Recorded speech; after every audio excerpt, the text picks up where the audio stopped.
அஸ்ஸலாமு அலைக்கும். அன்னை ஆயிஷா ரலியல்லாஹு அன்ஹா அவர்கள் அறிவிக்கிறார்கள், ஒருமுறை ஒரு மனிதர் நபிகள் நாயகம் ஸல்லல்லாஹு அலைஹி வஸல்லம் அவர்களை சந்திக்க அனுமதி கேட்டார். அப்போது நபி அவர்கள், அவருக்கு அனுமதி கொடுங்கள், அவர் தன்னுடைய கூட்டத்தில் கெட்டவர் என்று கூறினார்கள். அந்த மனிதர் உள்ளே வந்தவுடன் நபி ஸல்லல்லாஹு அலைஹி வஸல்லம் அவர்கள் அவருடன் மிக அன்பாகவும் கனிவாகவும் பேசினார்கள். இதை பார்த்த ஆயிஷா ரலியல்லாஹு அன்ஹா ஆச்சரியத்துடன், யா ரசூலுல்லாஹ், நீங்கள் அவரை பற்றி அப்படி சொன்னீர்கள், ஆனால் அவரிடம் மிக அன்பாக பேசினீர்களே என்று கேட்டார்கள். அதற்கு நபி ஸல்லல்லாஹு அலைஹி வஸல்லம் அவர்கள், ஆயிஷாவே, மறுமை நாளில் அல்லாஹ்விடம் மிக கெட்ட அந்தஸ்தில் இருப்பவன், அவனுடைய தீய குணம் காரணமாக மக்கள் அவனை விட்டு விலகிச் செல்பவன் தான் என்று பதிலளித்தார்கள்.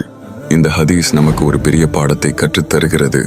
அதாவது, ஒருவரின் கெட்ட குணத்தால் மக்கள் அவரை விட்டு விலகிச் செல்லக்கூடாது. மாறாக நம்முடைய நல்ல குணங்களால் மற்றவர்களை ஈர்க்க வேண்டும்.